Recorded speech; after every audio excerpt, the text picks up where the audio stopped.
السلام علیکم ناظرین۔ اس قسط کے آغاز میں ارطغرل اورال کے پاس پہنچتا ہے۔ اورال کہتا ہے چلے جاؤ یہاں سے، یہ میری آخری رات ہے، مجھے گزارنے دو۔ ارطغرل کہتا ہے تو آخرکار یہ سب کچھ کرنے کے بعد تم جہنم کے عذاب کے بارے میں سوچ رہے ہو اورال؟ تم ان سب معصوم لوگوں کے بارے میں سوچو جن کی زندگیاں تم نے تباہ کی ہیں، تاکہ تم یہ نہ بھولو کہ تم یہاں کیوں ہو اور کیوں تمہارا خاتمہ قریب ہے۔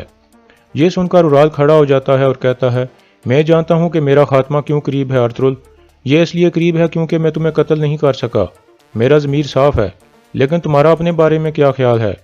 تم کیا کرو گے جب سب کو پتہ چلے گا کہ میں نے گورنر کو قتل نہیں کیا تھا اور نہ ہی دوسرے جرم کیے تھے؟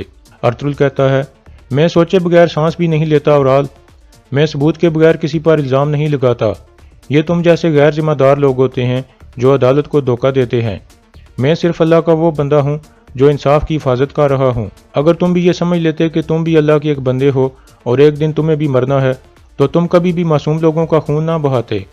اورال کہتا ہے کیا تم یہاں مجھے نصیحت دینے آئے ہو یا اپنی جیت منانے آئے ہو؟ اگر تم سمجھتے ہو کہ میں تمہارے آگے جھک کر رحم کی اپیل کروں گا تو تمہیں قیامت تک انتظار کرنا پڑے گا۔ تم نے میرے قبیلے کو فتح کرنے کے لیے ہر چیز کی ہے، تم نے میرے بابا اور بھائی کو مجھ سے چھین لیا ہے، اب تم میری جان بھی لینے والے ہو، اور تم کیا چاہتے ہو؟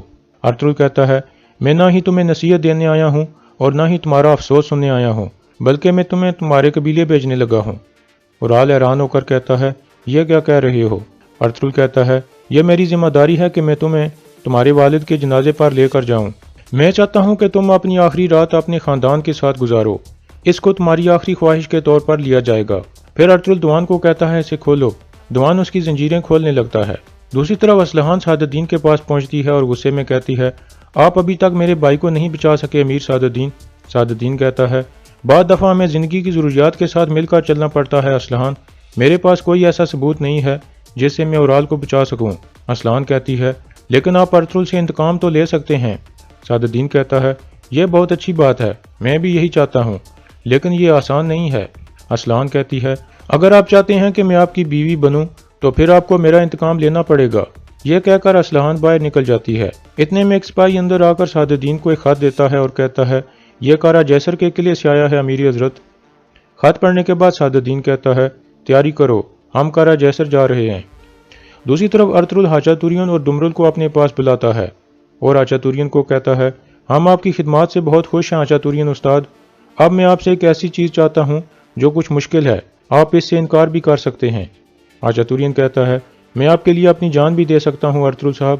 ارطغرل کہتا ہے شکریہ، تو پھر آپ کو کارا جیسر کے قلعے جانا ہوگا اور وہاں ایک دکان کھولنی ہوگی، لیکن ہمارا مقصد کچھ بیچنا نہیں ہے بلکہ یہ پتہ لگانا ہے کہ وہاں کون آتا اور جاتا ہے اور ان کے بارے میں معلومات اکٹھی کرنی ہے۔ اس کام میں ڈمرل بھی آپ کی مدد کرے گا، اب آپ مجھے بتائیں کہ کیا آپ یہ کام کر سکتے ہیں؟ حاجہ توریان کہتا ہے ارطغرل صاحب اگر آپ نہ ہوتے تو میں بھی مر چکا ہوتا، میں چاہے آپ کے لیے کچھ بھی کر لوں، میں آپ کا قرض نہیں اتار سکتا، میں آپ کے مقصد کے لیے خوشی سے اپنی جان بھی قربان کر دوں گا۔ ارطغرل کہتا ہے شکریہ حاجہ توریان استاد، ابھی آپ فوراً کارا جیسر کی طرف روانہ ہو جائیں اور وہاں دکان کھولنے کے لیے جو بھی ضروری ہے وہ کریں۔ اس کے بعد وہ دونوں باہر نکل جاتے ہیں۔ دوسری طرف سعد الدین کارا جیسر میں وسولیس کے پاس پہنچ جاتا ہے اور کہتا ہے تو اس دفعہ تم مجھے گورنر کے طور پر مل رہے ہو وسولیس؟ وسولیس اٹھ کر اسے ہاتھ ملاتا ہے اور کہتا ہے میں ہمیشہ آپ کی معلومات کے ذرائع کے بارے میں حیران ہوتا ہوں۔ سعد الدین کہتا ہے معلومات سب سے اہم طاقت ہوتی ہے وسولیس، لیکن میں یہ جاننا چاہتا ہوں کہ تم نے کیوں فوراً مجھے ملنے کے لیے یہاں بلایا ہے؟ وسولیس کہتا ہے آپ بیٹھیں میں آپ کو سب کچھ بتاتا ہوں۔ پھر وہ دونوں ایک طرف کرسیوں پر بیٹھ جاتے ہیں۔ وسولیس کہتا ہے میں جانتا ہوں کہ آپ اورال کو زندہ رکھنا چاہتے ہیں اور میں بھی یہی چاہتا ہوں، کیونکہ اگر الیار سردار بن گیا تو ارطغرل اور زیادہ طاقتور ہو جائے گا۔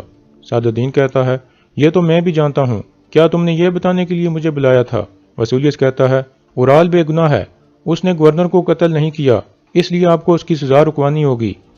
سعد الدین کہتا ہے میں یہ بھی جانتا ہوں، تم کیا سمجھتے ہو کہ ہمارا انصاف اتنا کمزور ہوتا ہے؟ وسولیس کہتا ہے میں جانتا ہوں کہ آپ کا انصاف بہت مضبوط ہے، اس لیے میں آپ کو ثبوت بھی فراہم کروں گا۔ میں نے لسکاری سے اپنے طریقے سے تفتیش کی تھی اور مجھے پتا چلا ہے کہ اس کے پیچھے سلیبی تھے، وہ دونوں ریاستوں کو آپس میں لڑا کر تباہ کرنا چاہتے تھے۔ سعد الدین کہتا ہے لیکن ثبوت کیا ہے؟ پھر وسولیس وہ رجسٹر سعد الدین کو دکھاتا ہے جو پیتروس نے سمن کے تہخانے سے اٹھائے تھے۔ رجسٹر دیکھ کر سعد الدین بہت خوش ہو جاتا ہے اور اس سے پوچھتا ہے یہ تمہیں کہاں سے ملے ہیں؟